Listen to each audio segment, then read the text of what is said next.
of the way, but I was trying to get a little bit of work done before I went live. Haha. And we'll see how this goes because right now I have a snowball in my lap. But no, I don't mean a real snowball. I'm talking about my kitty cat Snowball, who's about 4 years old, 4 or 5 years old. And he is a menace. So we'll see if he kicks me off or not. Hey, co-host. I got Snowball with me in my lap. And he is a paw and a paw on the way. So, as always, don't forget that the We're Not Done Yet podcast will be linked down below. The CG Circle channel will be linked down below. And the No Escaping the Cul-de-Sac will be linked down below. As well as my playlist of the knotslanding review videos that I have done so far. And also, don't forget to do the YouTube reviews. Like, share, subscribe, comment down below, and also, if you're in the live chat, go ahead and comment in the live chat, because I would love to hear from you. Snowball and I both would, huh? Isn't that right, Snowball? He just tried to bite me, but I stopped him. Are you done? You went down?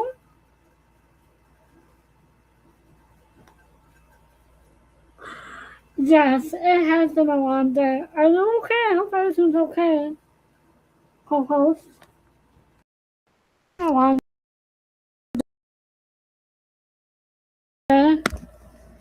I just let Snowball. He wanted to try and play. I'm like, no, we had all day to play. Come on. So, anyways.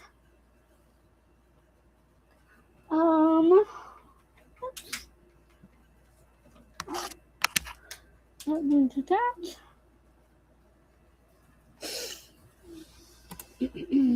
Alright. So today we are going to do season 5, episode 5 and 6. Wait, 5 and 6? And these episodes are kind of still going on with the Diana and Chip storyline. And I just clicked myself all the way back up to the text, even though I had it down.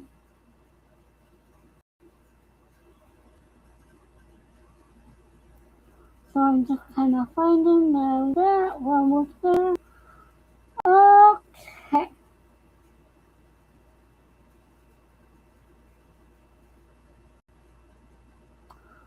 So it's called One Kind of Justice.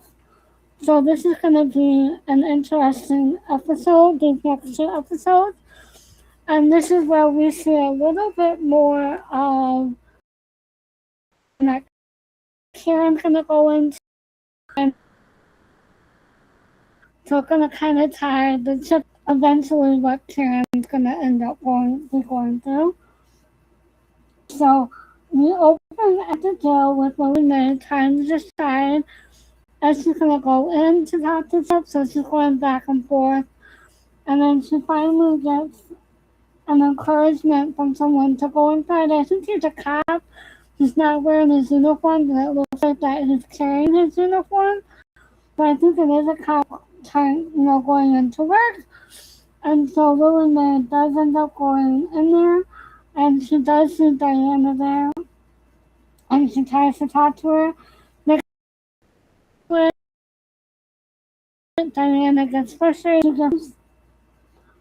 And then, or Diana asks if Lilliemae is going to hang around. And she goes, well, yeah, until I see Chip. And then Diana gets up and moves. Back, talking to Chip, and somehow we're back to the top of it.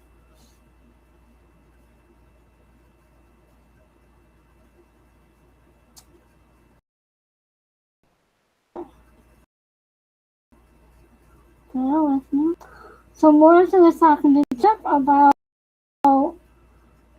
the fact that any evidence on him, how and Chip is not talking, and Baines tells Chip not to push it. So he kind of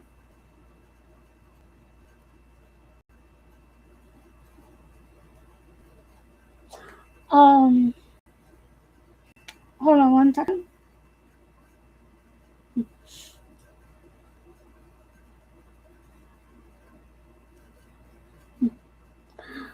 Um, so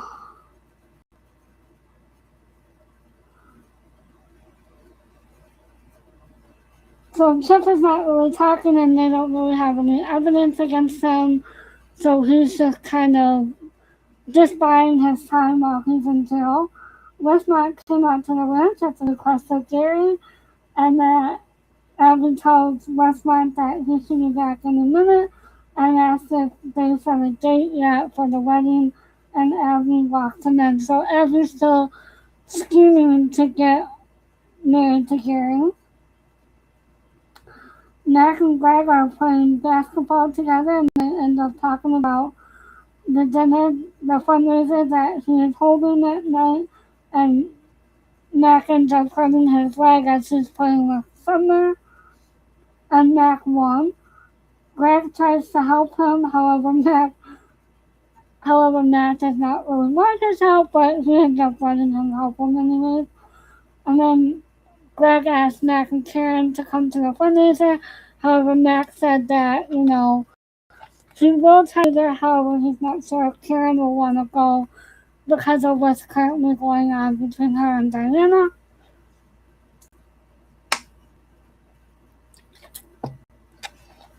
And he did tell Greg, I think he did tell Greg about what the situation is with Diana at this point.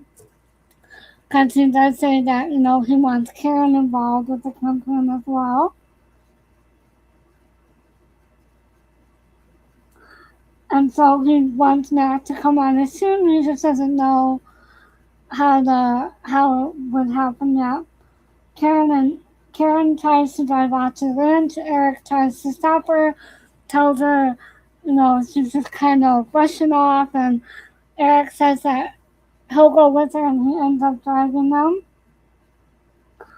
And then this is where a fight breaks out between Abby, Karen, Eric, and Diana. And it is a hard scene, and Karen finally tells Abby off, which I think is wonderful. Eric makes Diana shut up, and then Diana tells Karen to stay out of her life again for good. Gary sees Westmont, and he wants to gain control. So basically, he wants to take back power of attorney over his own affairs. So he wants Westmont to draw out the paperwork. And Abby is glad, and Westmont, after Gary leaves, Westmont asks Abby what she wants him to do, and Abby says, well, it was only a matter of time before he would request that. And then Gary did tell Abby that they are going to go to the fundraiser for Summer tonight. However, Abby does not want to go, and she has another scheme up up her sleeve by telling Westmont to divert every possible cent into her company and then draw up the paperwork. Then next we leave Dane to sleep in the police station, and Lilliemae wants to see Chip, and that she told her that she cannot see him. Dane leaves even though Lilliemae can tell when he is lying because he lies to her all the time. Karen leaves the ranch after the fight in which Olivia saw, and she rides off on her bike. Abby goes looking for Olivia and runs into Diana and asks Diana if what Karen said is true, and she encourages her to go to her mother in a way, saying like basically her and her mother are both hard-headed, and that this is what they do, and that eventually they'll work things out. However, Diana is not in a place to hear it right now. And she does ask if Chip did confess to her and asked if Diana had seen Olivia, and she said no. Abby asked Diana if she's okay, and she said yes. Karen and Eric return home, and Lilliemae and Laura are waiting for Karen to tell her that they will let Chip go tomorrow morning. And Laura is still concerned about Richard being involved, and Lilliemae is still wondering about Chip being involved as well. Then Karen yells at them both and tells them that Diana told Karen that Chip did confess to her and that they cannot use that what Karen knows in the court of law because it's admissible. Gary and Olivia are talking about her mother, and he told Olivia not to ask any questions that he cannot answer. Olivia is not sure if Abby really wants to help Diana or if she is just using Diana as a pawn in Abby's game because in order to hurt Karen. Um, Gary does reassure her that Abby and Diana have a friendship and that they do turn to each other when things get tough. Olivia thinks it's because she likes seeing Karen miserable and then asks Gary what he thought. And again, he said, should I ask questions that I cannot answer? Gary tells Olivia not to be too hard on her mother. And then I think Laura is finally accepting the fact that Richard is gone and that she's just going to accept it and realize that Richard had nothing to do with it. And then she goes and talks to Jason, and Jason is having a hard time accepting it. Jason asks why Richard did go, and Jason Richard did not love him, and the fact that he does not come see him makes something that way as well. Lilliemae is back at the station, and she learned that Diana is in talking with Chip. She waits for Diana to leave, and Chip says that so Chip and Diana are now talking, and he tells her that they have about 24 hours, and then he is a free man, and then they will go on the road together. Diana cannot wait and tells him that she never once said anything. However, I think that he is, I think that he is wanting to go on his own. However, Diana doesn't see that. And then next we see that Karen and Marcia are working from the Nicholson household, and Karen told her that she will be in on Monday at the dealership. And then Matt comes in and tells her that he injured his knee. Karen tells Matt that she's going back to work, and he learns that she went out to the ranch to talk to Diana. Karen is all but breaking down and is holding it together. However, finding it difficult to do so right now, Matt tells Karen that Greg invited them to the fundraiser, and at first Karen didn't want to go. However, then she agrees because she does want to get on with her life, and then Karen does break down and Matt finds. Lilliemae is still trying to get through to Diana, and they get into another shouting match about it. Lilliemae tells her that they have an obligation to her friends and family to tell them what really happened.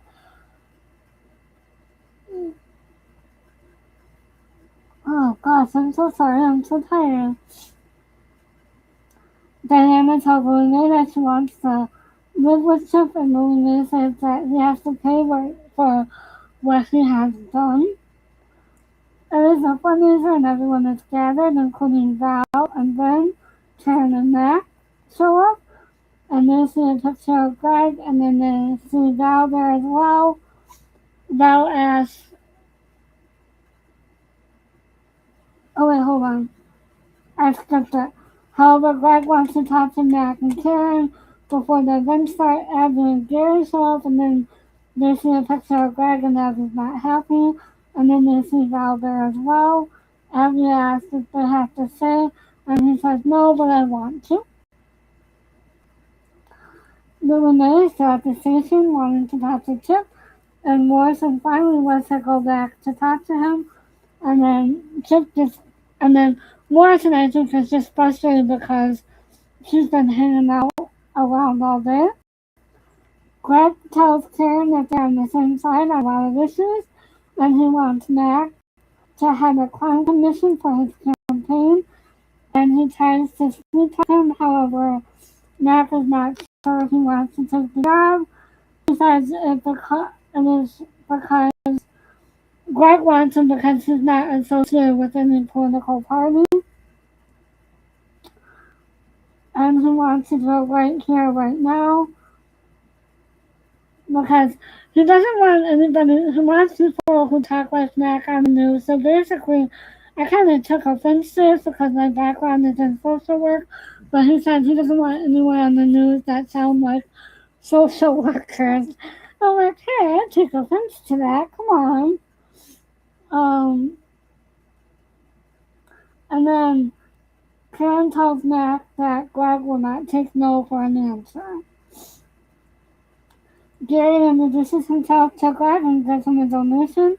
Now she's gathering Gary. Lilliemae is talking to Chip and the fact that she knows about Susie and that she is concerned if he is not punished. So she is trying to talk some sense into him. However, it does not work, and he wants to leave to go get his things ready to go, ready for when he leaves. Lilliemae yells at him and throws the present he got for her at him. Lilliemae realizes how blind she has been for giving him a chance and for loving him. Greg is giving a speech. Belle asks if Mac is going to accept the job, and Karen says, of course he is, and Mac says, probably, and that he is not sure. Belle tells him that Ben is a reporter, and Mac and Ben start their friendship. And this is kind of ironic because right now we're at the end of season 8. I'm watching the end of season 8, and I think this has been when Ben leaves the show, so this is kind of ironic right here.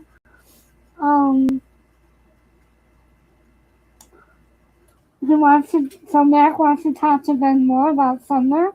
Ben says that he is clean as far as he knows.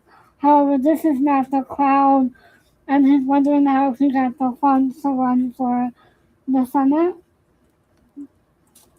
Val asks Karen what she thinks about Ben, and Karen says he is cute, very cute.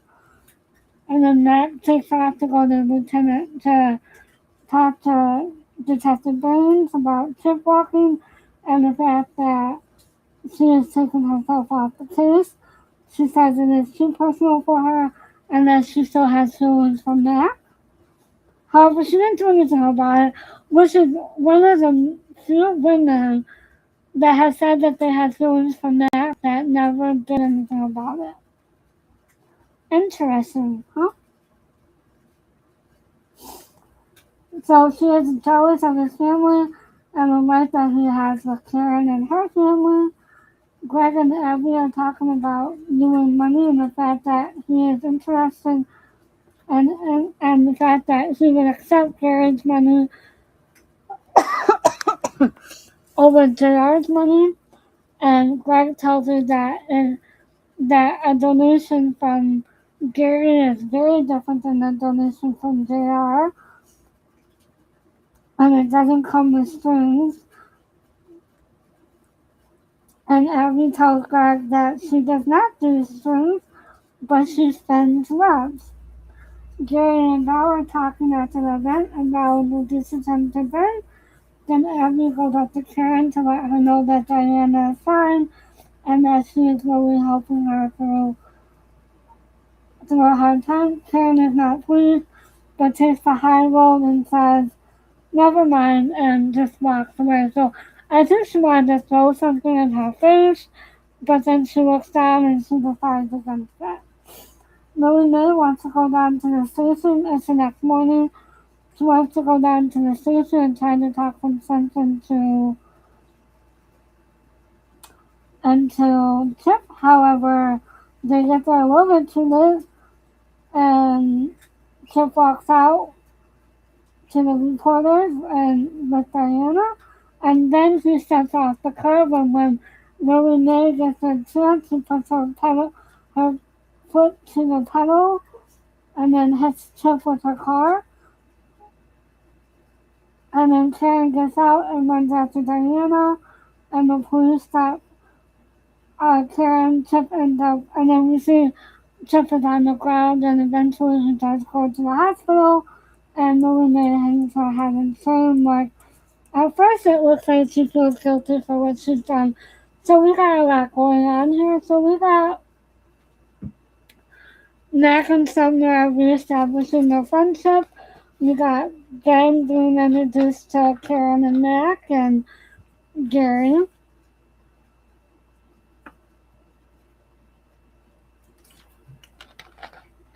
And then we got Sumner tying everyone together, which would be important.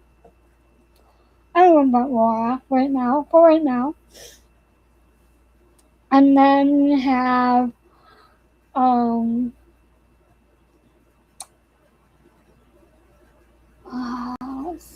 hold on. Oops. Then we have Mac being supportive of Karen and her wanting to get on with her life with the fact that, you know, she realizes that she has to put some distance between her and Diana, and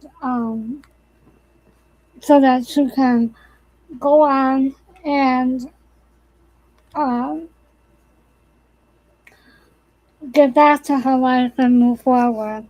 However, she will have a setback coming up because she is in the car with when the accident happens. However, at this time, she doesn't know it was on purpose, and therefore Lilliemae is in a lot of trouble. But we'll see that as we go to the next episode. And then the fact that Olivia says, I think Olivia has good insight, and thinking about it, you know, if you look back at the previous episodes when Olivia has nightmares, I think that there's something going on with Olivia, but they haven't really talked about it, or they haven't really said anything, because she does have nightmares, she does have night terrors, and she wakes up in the middle of the night crying. So I think that, you know, there is something going on there, but they just don't address it. It just kind of shows, and I think it's just kind of implied that there's something going on, but they don't address it. And so the fact that they don't address it leaves the imagination going. So I think that Olivia is very empathetic, and she's starting to see what her mom is starting to do, and also scheming, and that maybe she's thinking that what happened with her dad really wasn't all her dad's fault, but that her mom had something to do with whatever happened with that situation. So I think we see that. And also, too, we don't see a lot of Brian in any of these episodes, but when Brian Austin Green comes on the show, we'll see a little bit more of Brian, but he just doesn't have a lot of parts in the show at this point. And again, we see Diana still being manipulated, being controlled and manipulated by Chip. And again, I don't think he has any intention. Like, if you didn't know what was going to happen, I don't think he had any intention on leaving with Diana. And therefore, he is just kind of putting a front on. And so once he gets released, I think that he had a plan of just leaving without her. And we'll learn a little bit more about that in the coming episodes. I'm not exactly sure if there's anything else. And again, I think it's really good that Laura is starting to accept the fact that Richard is gone, and that he didn't have anything to do with Susan's, what happened with Susan. However, I do feel bad for Jason, because Jason thinks that his dad just doesn't love him anymore. And, you know, I think Laura did the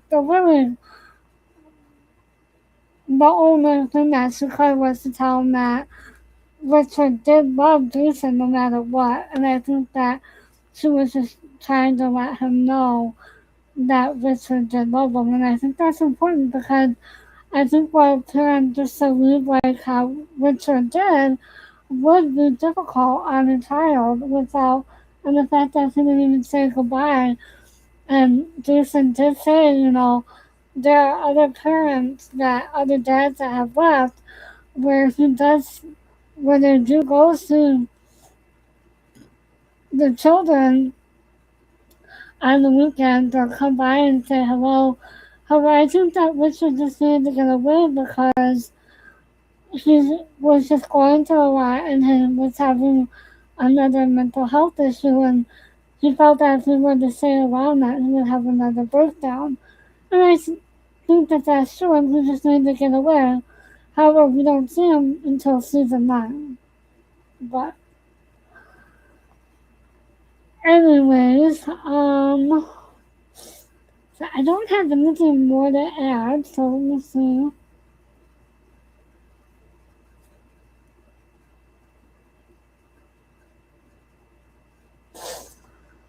Oh. Co-host, do you have anything to add? I'm going to see if there's anything. I'm going to play a couple of scenes from this episode.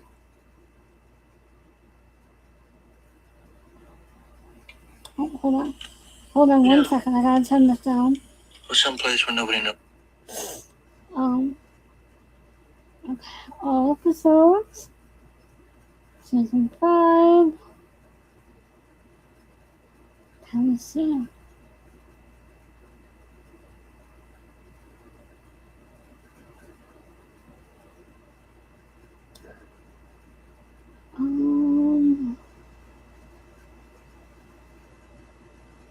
I am going to play this scene because I think this is a very important scene to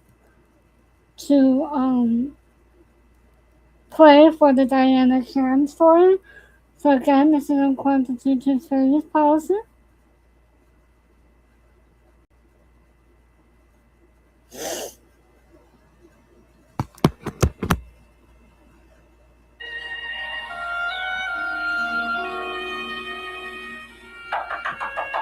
Karen? Where is she? She doesn't want to see you. I didn't ask you if she wants to see me. I asked you where she is. She's not here. I don't believe you, Abby. So again, Abby's lying to Karen because she's thinking that she's protecting Diana from Karen. However, she does not know what really is going on. I think that Abby knew exactly what's going on, and the fact that what, Chip told Diana is true. I think that she would have been a little bit more sensitive to Karen, in my opinion. And again, this is in quantity to series policy. At the jail waiting to see Chip. Mom, let's go and come back, okay? It's a good idea. Why don't you do that? Or better yet, why don't I have Diana call you? I'll wait for her. Back. I didn't invite you to wait. I invited myself. Karen, look. So, do you think as a mother that it would be okay for you to just invite yourself to another person's house if your daughter is there? I don't know.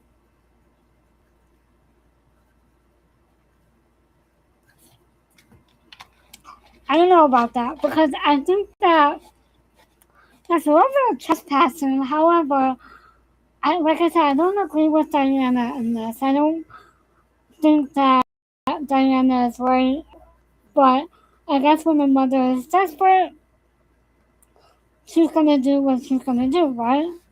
And okay, I have to say this because I say this all the time, that the way that Michelle plays this scene is very reminiscent of some of the scenes as in Broken Hearts. If you've seen that movie, then you will know what I'm talking about. Just her voice, the way that her looks, the way that her eyes and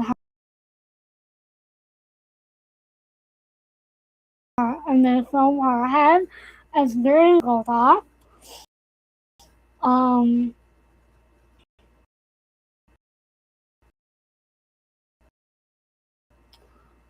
so I think that's important. Then I don't know. I thought that my computer was going to kick me off again. Uh-oh. So I think this is a very Michelle heavy scene as opposed to Karen because I've seen her in different movies and things like that with this similar um, tone and with this similar cadence, with this similar film, like with this similar filming that the directors and the film crew took.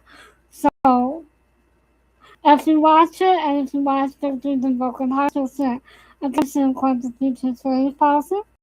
No, you look. We are not talking about a pet or a pawn in a chess game or any of the lives you use as currency in the running of your own life. We're talking about my daughter. Somebody I carried in my body. So again, this is very, very important. Just listen to what she says and how she says it. Again, I'm going to stop it because of fair use. I don't want to get doomed. I don't want to get blocked. But this is going to be a longer scene than what I usually play. Again, this is in quantity to 30,000. And fed from my body. And raised and nourished for years and years and months and days. All of the minutes and hours of care and concern. And doing what you... And Abby tries to stop her, however, because she is starting to show concern. She's not yelling at Karen. She's just like, Karen, come on, just calm down. Because she's starting to see the rage in Karen's eyes. Again, this is quantity to 30,000. Have to do, even before you know whether it's wrong or right. And doing the best you can to make her as good as you can make her, which means better than you are yourself. Oh. Don't you dare interrupt me. You see, Abby, that's what I do. So, when she first did that and said, don't you dare interrupt me and point her finger at Eric, and she says, you see, Abby, that's what I do. I almost thought, when I first watched this, I almost thought she was going to say, you see, Abby, that's what I do. That's how I parent my children. Which is hilarious. Again, this is in quantity to 30,000. I sit at home figuring out the number of days and minutes and hours I have been her mother, and I am not going to throw them in an ash can because of idiocy. Mine, Diana's, or you. I am certainly not going to back away because it's bad manners here without your permission. So again, Abby's trying to stop her, and then Olivia's overhearing this, she's seeing this, and she's really scared about, because I think she's never seen her Aunt Karen this way before. So again, this is in quantity to 30,000. If you'll let me. Let you what? Make worse? Tell her what she wants to hear. The mother's a thoughtless fool who shouldn't be listened to. Don't put it on Abby, Mother. Diana. So Diana overhears, Diana comes out with her sketch pad, and Karen tries to talk to her. However, Diana all but tells her to get the hell out. Well, she does tell her to get the heck out of her life. Again, this is in quantity to 30,000. She didn't have to come between us. You did all the damage yourself. All I was trying to do. You don't have to tell me. I was there. I know what you did. I know how you felt. So again, when she said, I know what we did, I almost wanted to be like, I know what we did last summer. If you know that movie, you know. Again, this is in quantity to 30,000. That's what you've been saying. I know that if it weren't for you, my husband would be with me this very minute. He confessed I know that everything was fine until you decided that you knew. So again, Diana is not seeing the bigger picture, the fact that her husband is dangerous and she needs to get away from him because she's just so mad at Karen right now that all she sees is Chip. And I think if she took a step back and she realized that what she's doing to her mom is so wrong and frustrating, So again, this is in quantity to 30,000. Better than everybody, what was best and right for everybody. Listen to yourself, Diana. Better to myself than to you. Look, do us a favor. Get away. Diana! Leave us alone. Butt out. I do mean it. Diana. So here it comes when Eric kind of sets up Diana. Again, this is in quantity to 30,000. Get lost. Leave us Diana. Get out of my life!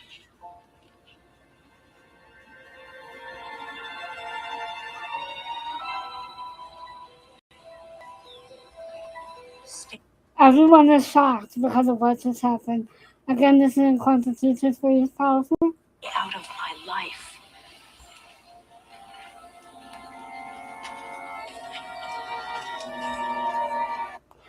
And again, I'm thankful. I'm stubborn. I was a stubborn daughter. I'm thankful that never got that far with me. So,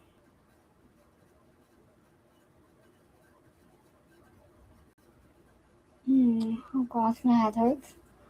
Alright, and then this is the next scene. Again, this is in Constitution 3 policy. Bring the party.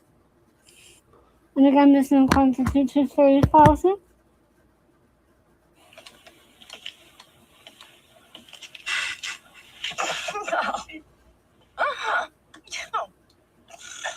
I'll bring the parts invoice on Monday. I'm coming in on Monday. You are? So good for Karen. She's going into next only on Monday. So at this point, again, this is Constitution 3 policy. Enough's enough. Life goes on, and this is no way to run a business.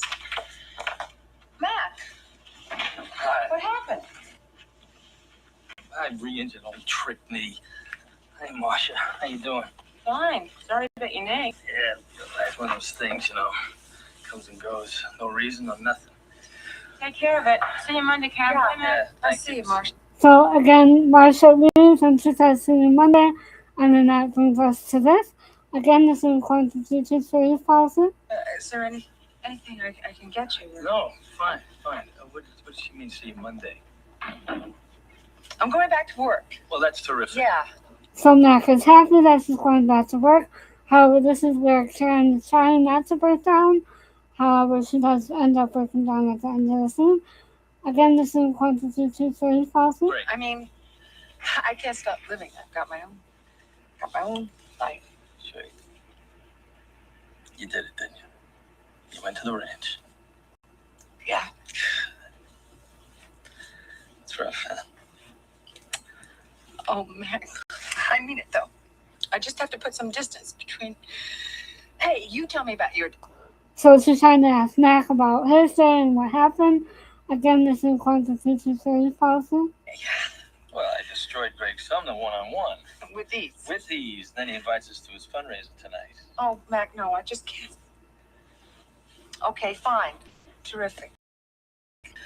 Oh, God, Mac. So again, Karen agrees to go to the dinner.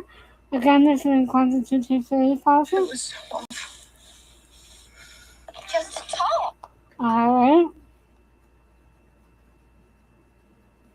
Let me see if there's any other scenes.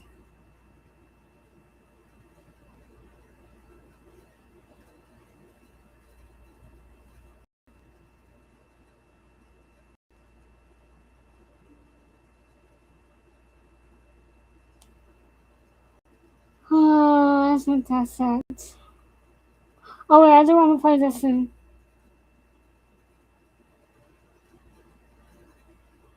Karen. Oh, hold on. Alright, this is in Constitution 3 policy. It's awkward as hell, isn't it? Telling me. Well, that's the end of it. Karen. So this is the scene I wanted to play. This is the scene I wanted to play. However, we got a little bit of Ben and Jerry at the end. So I do apologize. Again, this is in Constitution 3 policy. Gary, this is Ben Gibson. Telling me. Karen. Another show off between Abby and Karen. Again, this is in Constitution 3 policy. Hello, Abby. Karen, I want to let you know that Diana is fine. I saw how fine she was this afternoon. I thought you'd be interested that tonight she's much better. She's real excited about Chip's being released tomorrow. Abby, yes.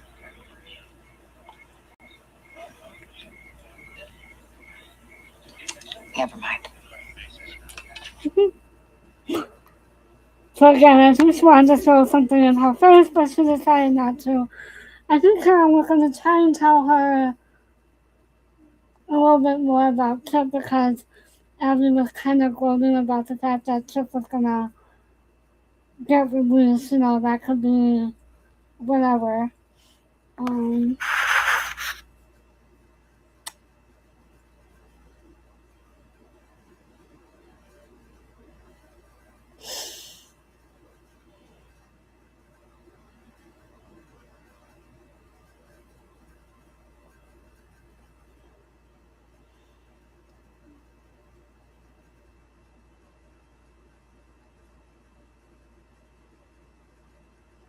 I'm here.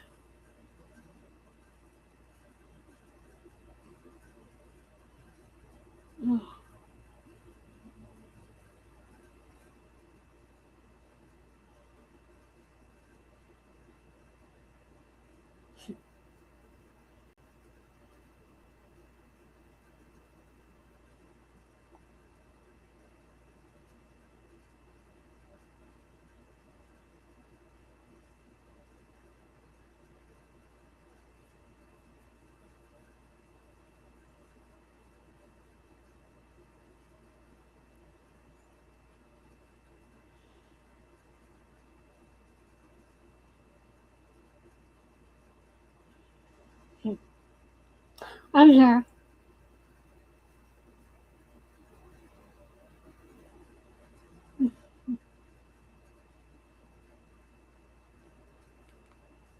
Oh.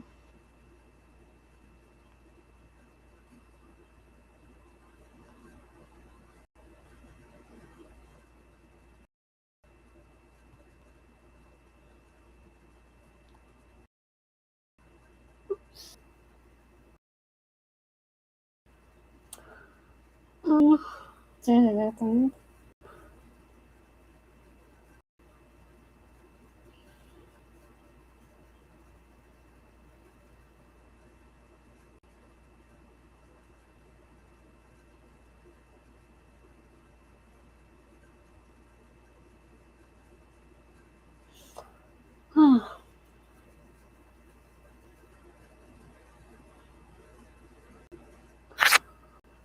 Okay, so yeah. So I think Diana's being a brat in this episode, and I think in the next couple of episodes, I think that she doesn't realize that what Karen's trying to do for her is out of love. She's not trying to hurt her, but she's just trying to love her and be there for her and trying to show her that, Chip is not a nice man, obviously. And she just doesn't want to hear it. And again, you know, and I think in a way, like how Gary had to hit rock bottom, I think in a way Diana's going to have to hit rock bottom here too with this situation. And eventually she will. Um, but she needs to get to that point to where she does hit rock bottom. But that's my opinion. So, unless co-hosts you have anything else to add, I'm going to go ahead and go on to episode 6. And this is called And Never Brought to Mind. So first we see that Chip is being rushed to the hospital in critical condition, and then he is being analyzed or trying to go over what all needs to be done, so examined. That's what I was looking for. He's being examined in the trauma room, and then they make Diana wait outside while he is being looked at. Lilliemae and Karen are at the police station, and Karen is trying to tell Morrison what happened, and is asking how if Karen can tell how it happened slowly. However, Karen said it just all happened so fast. She doesn't know what really happened, and the car lost control, and it hit Chip. However, that's not what really happened. Really, and Morrison is asking Lilliemae what happened, and then Karen tries to reason with Lilliemae, and then Lilliemae says that she did only what needed to be done. So basically, she was trying to get justice for CG and everyone and the cul-de-sac and everyone that has been hurt by Chip. Westmont and Abby are going over the cost of the monthly budget, and Westmont is still encouraging Abby to marry Gary as soon as she can. She tells Westmont to keep her books and she will marry Gary. Greg and Mac are talking about his marriage, about Greg's marriage, and the fact that, he wants his wife to be there for him. However, Jane has another idea of what she wants to be doing and has her own life. Greg knew that he would be running for Senate someday and in the White House. However, he does want his wife by his side. And then he asks Mac why he won't take the job that Greg is offering him. And Mac says, I love my job. And that it is the rest of his life that is driving him off the wall. Greg asks what is going on with the shrub. And Mac says that he is not sure. And then they go back to talking about the job because Greg says, well, you can get all the shrubs off the street if you go under the crime commission. And then that he's not the commissioner type. And Mac gets a phone call from Karen, and then he asks for a ride downtown. Greg does get him to the station. Val and Ben are walking and talking about writing and spending time together. Then Ben gets a page and tells Val that he is Superman. Laura tells Gary that Lilliemae ran over Chip, and they are holding Lilliemae. Gary wants to go to help Val as he gets the divorce paper. Ben tells them that they will tell Val about what happened with Lilliemae, and he does, and he tells her that they are holding Lilliemae. Diana gets an update from the doctor and that they will be going in for surgery and that there is no family with her. So basically Diana is there all by herself. Val and Ben show up at the station and Val wants to see her mother. Ben is trying to hold off the reporters, and then Gary comes down and tells her that he came down as soon as he heard, and Val does not know what to do right now. Gary wants to raise the veil, and then the lawyer comes out to talk to Val and tells her that Lilliemae is not okay and that she needs a psychiatric evaluation because she's admitted to everything under the sun.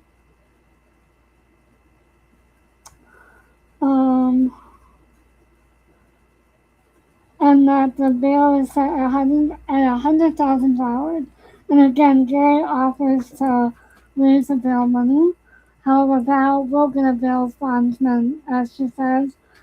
Lilliemae will have to get processed.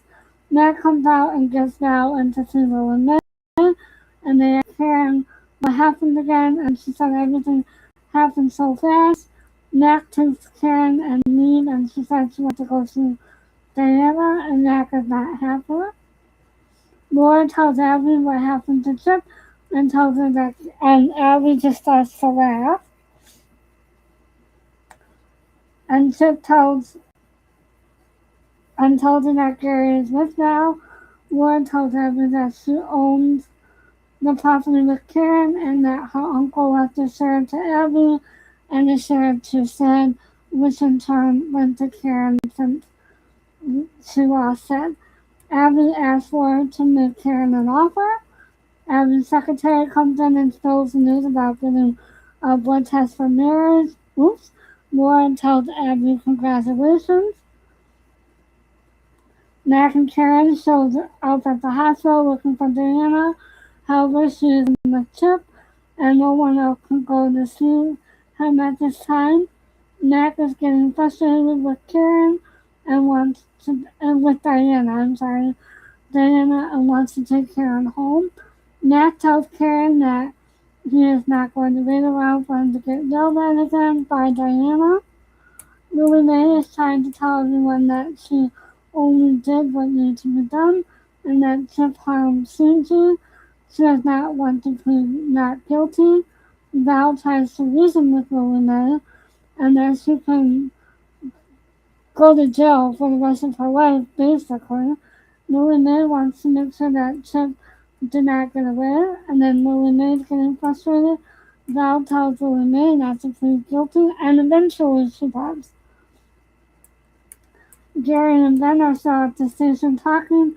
Val comes out and she tells him that she is going to get a bail bondsman and put up the house and tells Gary that she wants to do this on her own. Ben is going to take her to go get her car that she left at his house. Olivia and Abby are talking about Gary asking her to marry her. That night, Olivia asks if she can be a bridesmaid, and then Abby throws Olivia in the pool. Greg meets up with Karen and her talks with her about Mac. Karen tells Greg that he is stubborn and that he needs to make these decisions on his own. Karen does end up warning Greg about Abby and Gary and tells him to run away from Abby. Val brings Lilliemae home and she goes upstairs to bed, and then Val offers to make her something to eat. Gary and Abby are at the ranch and they start to talk about getting married, and they have a good night to start off with. Gary tells her that his divorce is final. Abby is pushing marriage on him. Again, she is screaming, in my opinion. Chip wakes up from surgery and sees Diana. She tells him what happened and Chip starts to laugh because he tells her that he's immortal. Chip tells Diana that he feels bad. Lilliemae leaves the house and ends up at the ranch looking for Diana and goes into Gary and Abby's room. Chip goes into a coma. Val goes to the Mackenzies looking for Lilliemae. Matt goes to look for her. However, Karen cannot go because she is so numb right now that she just has nothing left in her to give. With what's going on with Diana. Karen apologizes to Val and she is not okay. Karen says that she has nothing left. Gary and Abby tell Lilliemae that Diana is not there, but Lilliemae tells her that she has to talk to Diana. Gary offers to drive Lilliemae home. Abby tells him that she will not be here when he gets back. Diana is still at the hospital. Hold on.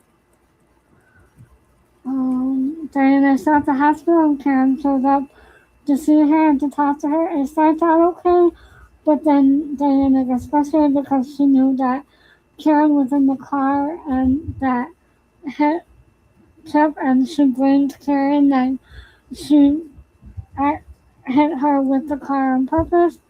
Diana tells her that she will never trust her or come to her mother again, no matter what. Gary brings Lilliemae home, and then Val yells at Lilliemae regarding leaving without telling Val where she was going. Lilliemae goes up to bed. Val goes upstairs to put Lilliemae to bed. Val comes down, and then Gary and Val spend the night together. Karen comes home from seeing Diana, and Mac is upset and tells him that Diana, and she tells Matt that Diana hates her, and Matt tells her that it's time to let Diana go, and that Diana doesn't want their help, and that she will not take it right now. Gary returns to the ranch and sees Abby leaving, and he tries to get her to stay, and Abby tells him that he has to make a choice between Val and her family, and he has to cut the cord. Gary tells her not to play these games. Lilliemae is eating breakfast, and Val is going to make her breakfast, and Lilliemae is going to make Val breakfast.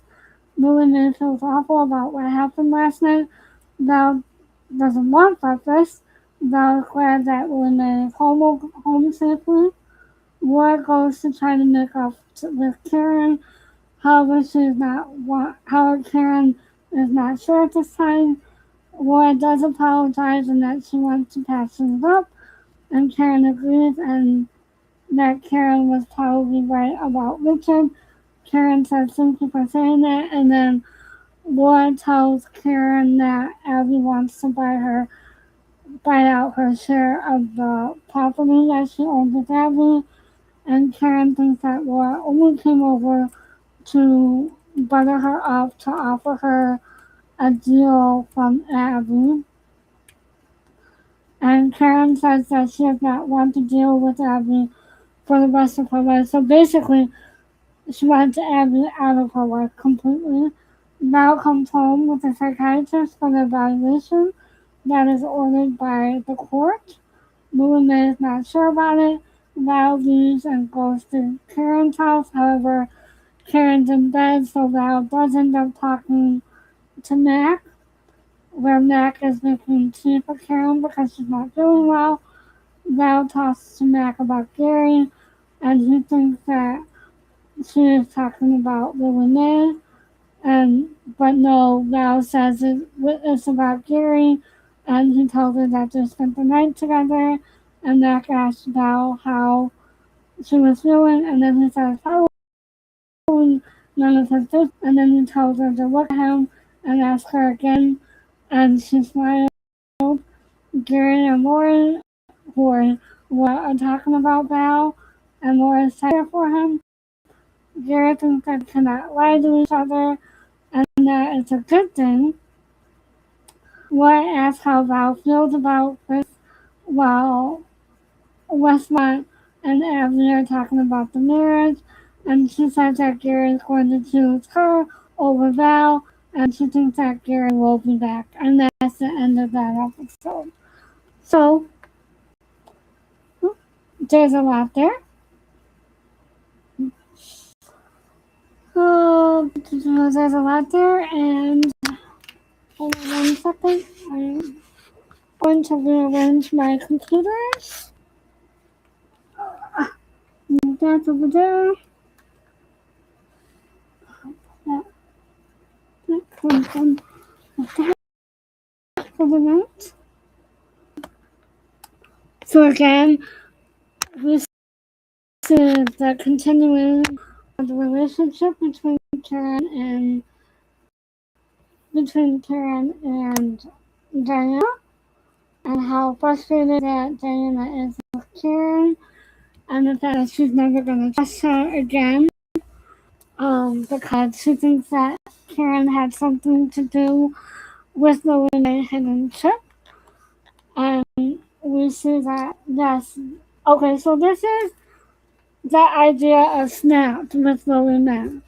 So Lilliemae basically snapped, because I think she felt that there was nothing else that she could do in that moment. She felt frustrated, she felt hurt, she felt betrayed about the fact that Mac, or that Chip Mac, I don't know why I said Mac, I didn't mean to say Mac, I'm so sorry, Mac. She felt betrayed by Chip and hurt by Chip, and so she felt that the courts were not going to do justice because they had nothing against him. However, Mac was right in telling Craig that he probably would have messed up eventually, you know?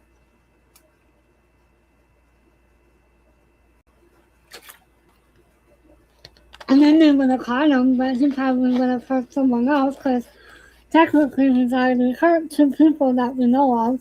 So who else did he hurt in his room?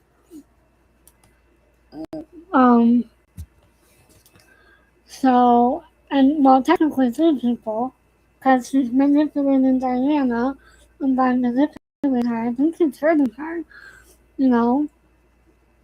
And then, let's see. Mac is really trying with Karen, really trying to be there for her. However, it's getting difficult because all she can see is Diana hurting her mother. And Mac just sees that. Mac is just concerned that, that Karen is being hurt by her own daughter. And he loves her so much that he doesn't want her to get hurt. You know what I'm saying? Like, he wants her to, he wants her to, be okay, you know?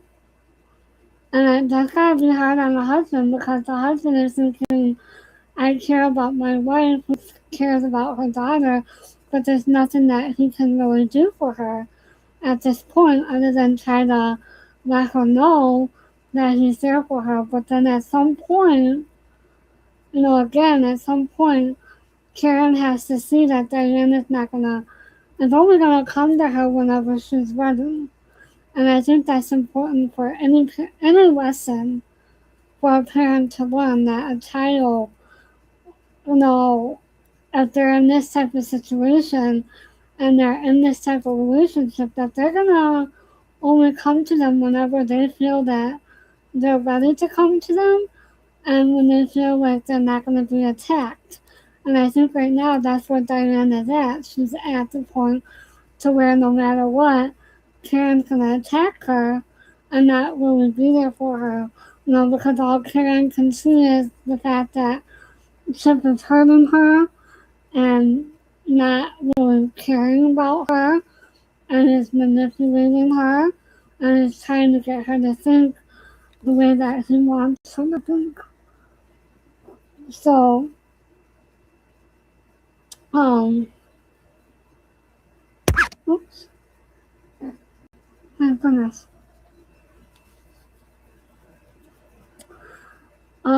So that's kind of important to note that, this mother-daughter relationship is getting a little bit too difficult, a little bit conflicted. And again, I think it is because Claudia Lamo is getting ready to leave this season.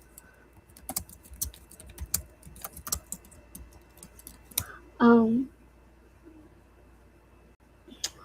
trying to think of what else to say. And again, I don't know if I said anything like, and then the fact that Laura did tell Abby about the property, however, and then she turns around and tries to offer Karen friendship. And I think Karen was right to kind of get upset because with everything that they've been through and the fact that Laura's coming to her now to offer her friendship and then offer her a deal from Abby when she kind of knows the situation between her and Abby and Diana right now. I think that's a little bit more difficult, and I think that that's kind of, you know, again, in a way, kind of losing Karen to and losing that aspect of it. However, you know, I can see it both ways. I can see it where Laura is really trying to offer her friendship, but then also the fact that, she's trying to help get Abby out of Karen's life. But then my thing is, if I were working for Abby, well, I know she's working for Gary, so I guess that's okay. But she's dealing mostly with Abby at this point. So I think that Karen is kind of seeing that as a betrayal movie. I don't know what's going on in her mind. So I think that there's two things happening here at once.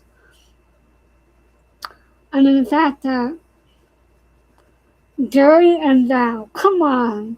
Really? Did that really have to happen? I mean, I get it. I get it. He was in bed with Abby and then he goes to see Val.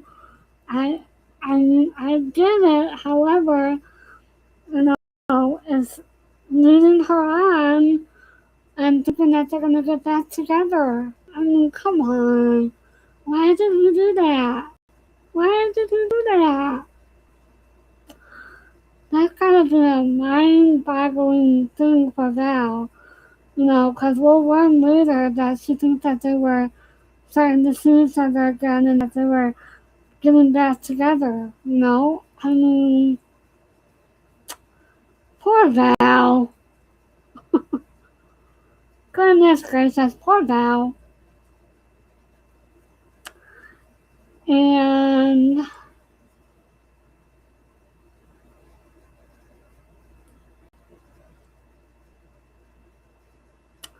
trying to think if there's anything else. I do like the fact that Gary did offer to help her with nail money. However, I do get the fact, I like the fact that Val wants to be independent and wants to kind of work this out on her own and get to, you know, do this on her own without any help from Gary. I think that's real important.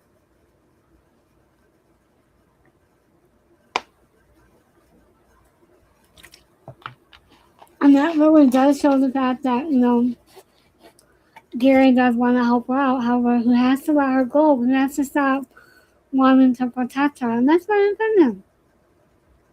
He's just doing this to protect her all the time.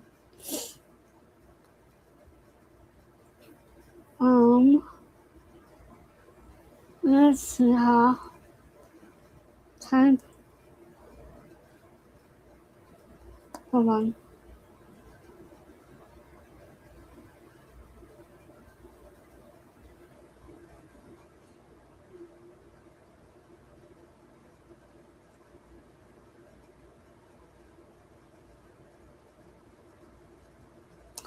Hold on.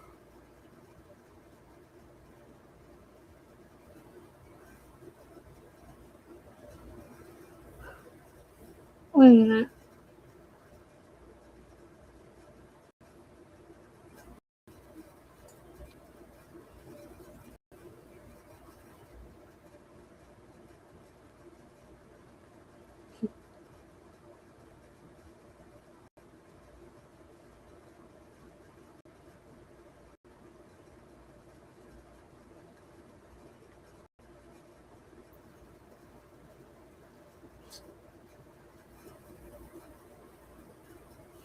Wait a minute.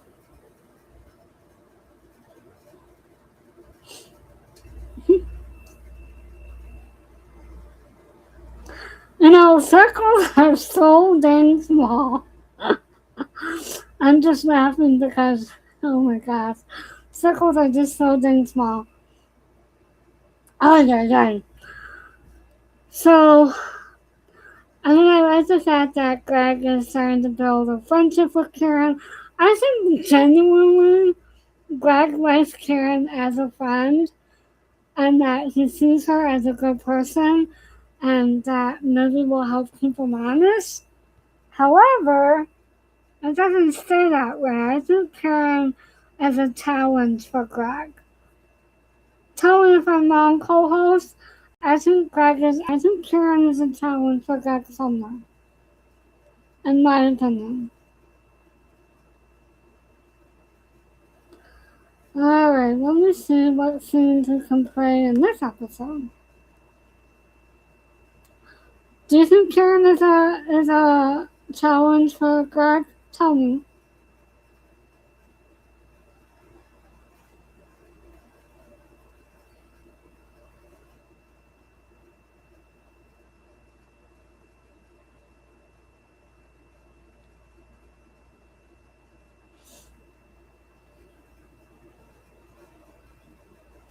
I'm just looking for scenes, so tell me.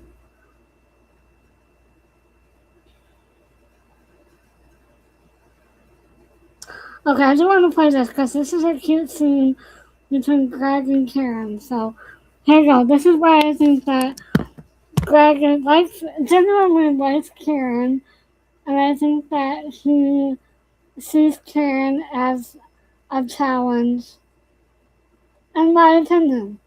So again, this is okay, yeah. So Karen is a challenge for Greg, and I think that Greg sees Karen as a true friend that will help keep him honest, but it doesn't necessarily work out. Again, the same constitutes very falsely. Study it before my breakfast meeting in the morning. Oh, numbers matter. Sorry, commercial. From the So yeah, so I think that Greg sees Karen as a challenge, and sees her maybe a little bit as like who he wanted for a wife, to kind of stand by your man type of thing. I think that that's what he sees in her, and the fact that, you know, she's liberated, she has the same ideals, starting out has the same ideals, in my opinion. So,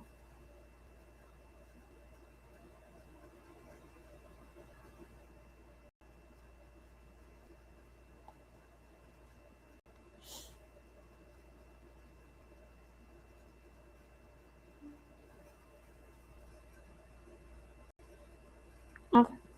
Alright, I'm going. Now, this crime commission thing. Alright, and again, this is a constitution for this policy. I'm going to take this back just a few minutes. Hello! Oh, hi. Sorry I'm late. Oh, it's okay. Well, I wanted to talk to you about that intractable husband of yours. Now, this crime... So he's trying to get Karen to talk to Mac about the crime commission. And again, I'm interrupting these scenes because I don't want to get hit. I don't want to get blocked. Again, this is in constitution for policy. Commission thing could be a super deal for him. He'll have high visibility in the community, plus a chance to get things done. He'd have to be crazy to turn it down. That's the problem. Mac is crazy. Stubborn. He works. So again, she said she's stubborn. And again, it's the michelelee voice. It's not the Karen voice. It's the michelelee voice. Again, this is in constitution for policy. Harder against fitting in than anybody I know. He's so afraid of not being the street guy, he forgets that power not only corrupts, it also gets things done. Hey, you don't have to convince me. I think it's a great idea if Mac took the job, but Mac needs to make these decisions himself. This is kind of ironic because she kind of tells him, you know, in the later season and in a different episode that they need to talk about his job position because it does affect the whole family. But again, this is before a whole bunch of stuff happened. Again, this is in constitution for policy. What? Then I have your support. Well, all the way. That's great. A candidate. This is before Greg becomes Sumner.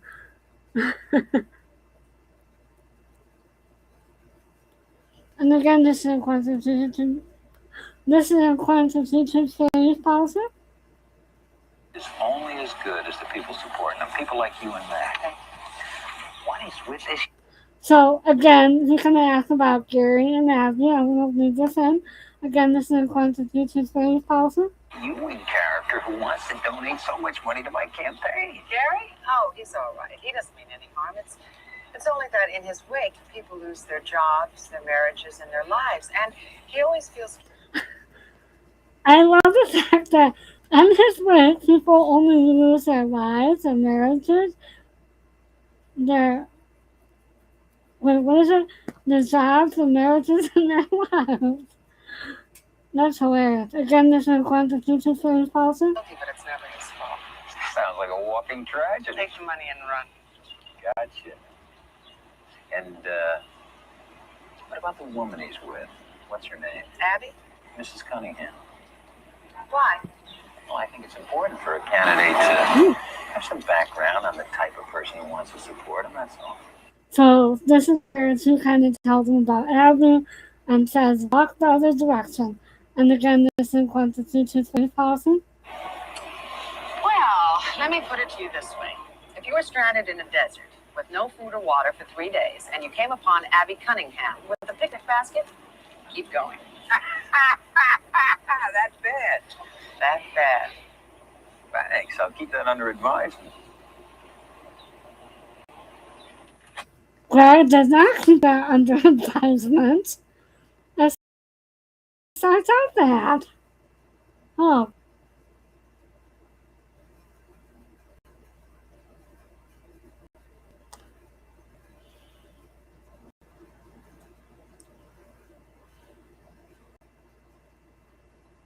I'm going to play this scene. This is after Karen goes to see Diana at the hospital.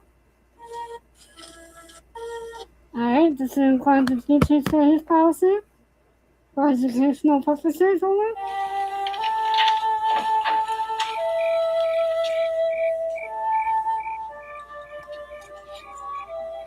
Nat, Karen comes in and Nat is rather upset with her.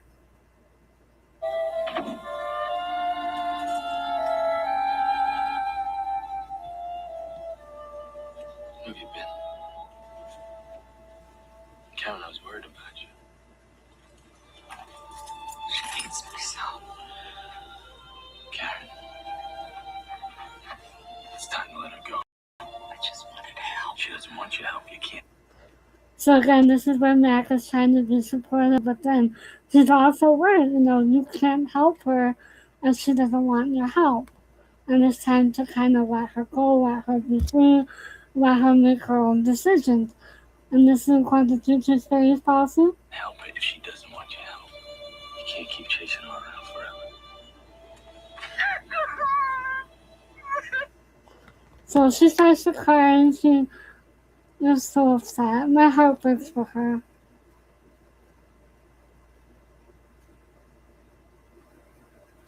And I'm going to play this scene as well because this is where it starts to show the more unraveling of the Laura-Karen friendship.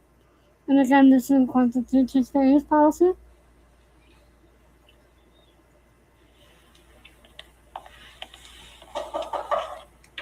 Come in.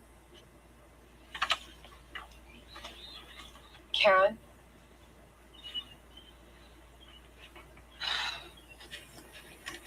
As Laura, of course, Karen doesn't want to see her, but Laura does come in anyways. Again, this is according to teacher studies policy. Are you okay? Yeah.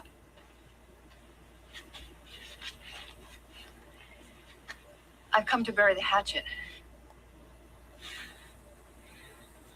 I know we've been through a lot of bad things the past few weeks, but we've both been under. See, I don't know if this is really true or if this is the fact that she's there on Abby's behalf or what the deal is. I just doubt that. Again, this is according to teacher studies policy. A lot of pressure. So I'd like to patch things up between us.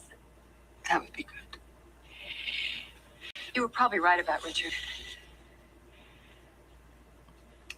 I thought he ran off because he killed CG, but he just ran off. Took me a long time to admit that to myself. Guess I've been a real pill, huh? Thank you for saying that. So again, Karen did have a sweet friendship with Richard, and so she was really glad that Laura finally realized that. And again, this is according to teacher studies policy. It really means a lot to me. Well, I'm not only here to offer you friendship, I'm here to offer you money. You know that apartment house that you inherited with Abby? Well, she wants to buy out your share. Now, she's authorized me to offer you $75,000, but as your friend, I want to tell you that she's willing to go as high as $150,000. You came here to offer me money from Abby. Karen, it is a great deal. You came here to soften me up so I'd listen to a deal from... So again, there's where I'm at with, I kind of agree with Karen, why would you offer her friendship and then offer her the deal on the same day with what she's going through and from Abby, because knowing what's going on between Diana and Karen right now. Again, this is according to teacher studies policy. Abby. No. I meant what I said. I'm sorry, this is obviously not a good time to discuss it. Right. But you are in business with her whether you want to be or not. If you sell her your share, you'll never have to think about it again. Otherwise, you're tied forever. I don't want to think, hear about, talk about, or deal with Abby Cunningham for the rest of my life. And if that's all the regard you have for me, I don't want to talk to you either.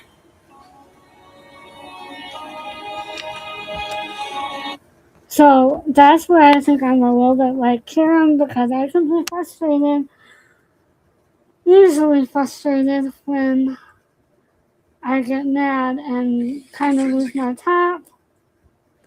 and I can be very difficult.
I'm sorry, I'm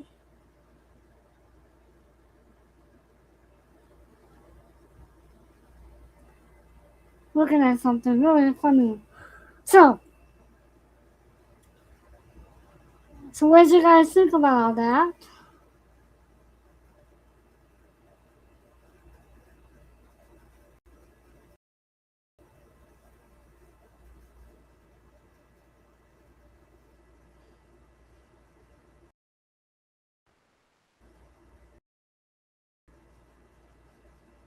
Hmm. So we see Nick trying to comfort Karen with it being a little bit difficult. Karen just wants nothing to do with Abby, and the fact that Laura just kind of just offered her friendship and a deal with what's going on between her and Abby right now. I think it's very insensitive. I think that she should have just waited a couple of days or a couple of weeks until this whole thing blew over. That's just my opinion.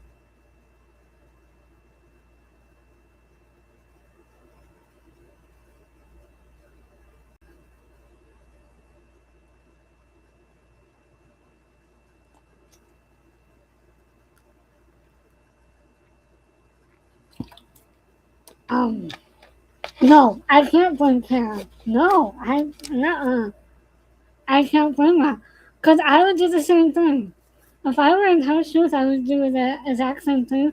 I am one that when I'm mad, I don't want to think about anything. I just kind of want people around me who's going to support me, who's going to love me, who's going to be there for me and not have any alternative motives. So I think that that's where I'm a little bit like Karen. Um,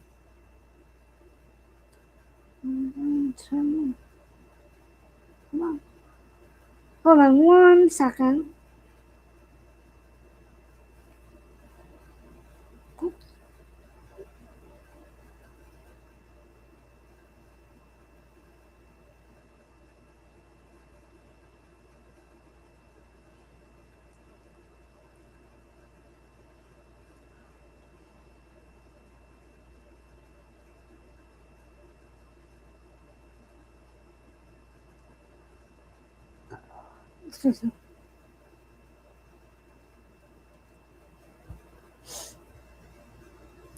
Um,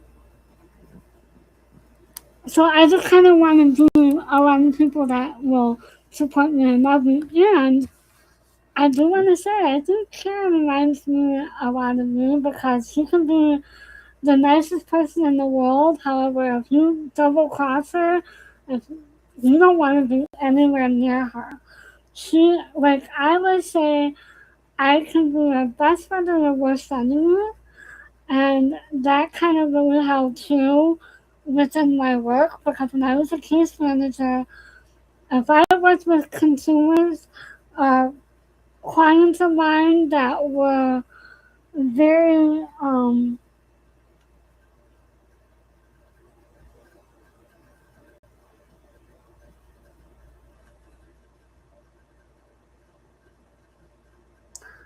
that were very difficult.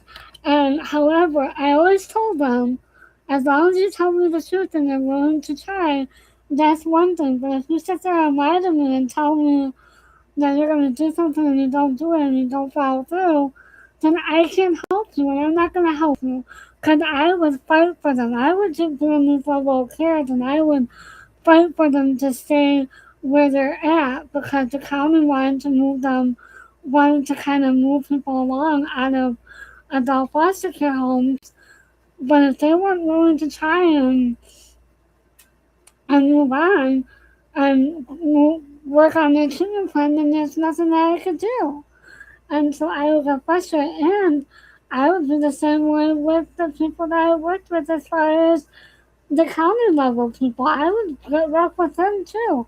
I'd be like, why would you do that? Why are you doing this? How come we can't do this? How come we can't do that? But I also did it on a professional level. But it just wore me down so much that I got to a point where Karen was in this episode where she's like, I just don't have anything left to give. Like, why would I sit there and try to help people who don't want my help? I get that. Now, granted, it wasn't my daughter, but these were people that I kind of sort of were in charge of and making sure that they got the help that they needed and the treatment that they needed and the medication that they needed, make sure that they were in the right setting for themselves. I actually had a consumer, and I won't go into too much detail, but I had a consumer that was released from the state hospital. She would end up in a local hospital, in and out, like a revolving door. I finally was able to get her back into the state hospital with all the paperwork I had to do and all the progress notes. That took a lot out of me. That took a lot out of my mind. That took a lot out of my stress. And then I also had to work with consumers where they were in one community mental health agency part, but they needed to be in um, the part of the community mental health that offered developmental disability services because they got a lot more services that they needed on that level. So they weren't even in the right program. So I was able to move at least 3 consumers and 2 different community mental health agencies into the right program. That says a lot because it is very hard to do that. It is very hard to move a consumer who is in the mental health side to the services that they would receive under GG. That is very, very difficult to do. So we are tough as nails and we get things done. However, it just overwhelmed us. And at this point, Karen is very overwhelmed. She's also probably not feeling good from the car accident that was caused by Lilliemae, although she thinks that it's just stress right now. But we'll learn a little bit more about that later. And again, it's gotta be tough on Mac. It's gotta be tough on Mac. I mean, he's trying to help his wife, he's trying to help her daughter who doesn't want the help. And it's just a chain reaction, man. I don't know, dude. I don't know. So, anything. And then I like the friendship that Greg and Karen are starting to have. And again, I think that he wants her to help him with Mac. However, he does trust her, but he also sees her as a challenge and wants to befriend her and really likes her and really wants her to help him with his campaign. So I'm wondering if he just kind of wants to use her for that. um,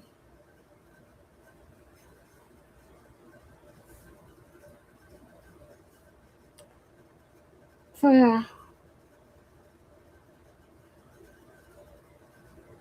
Okay.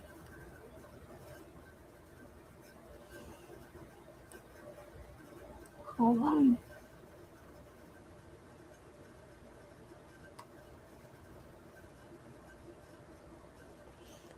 I'm doing.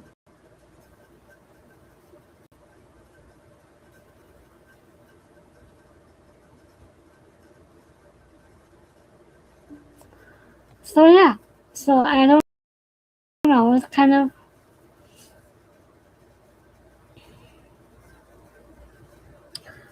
interesting. I think a little bit. Yeah. Kind of interesting. So again, like I said, don't forget the word that's in that tab will be linked down below.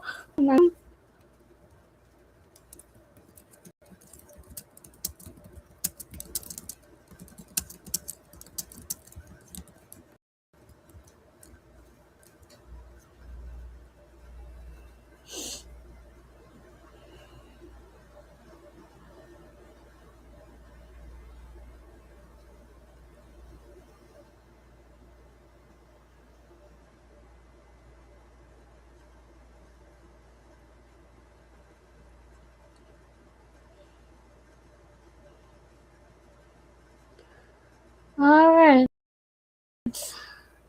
So don't forget the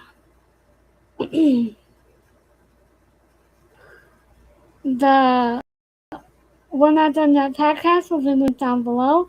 The CV Circle channel will be down below. And No Skipping the Call de-Sac podcast will be linked down below. Along with my review playlist will be linked down below. Also, don't forget to like, share, subscribe, comment down below, and turn on the bell notifications. Don't forget that once the video is done up processing tomorrow, that we will, that the closed captioning will come on, and I think that's it. So, I hope you all have a great night, and I will see you guys tomorrow. Bye!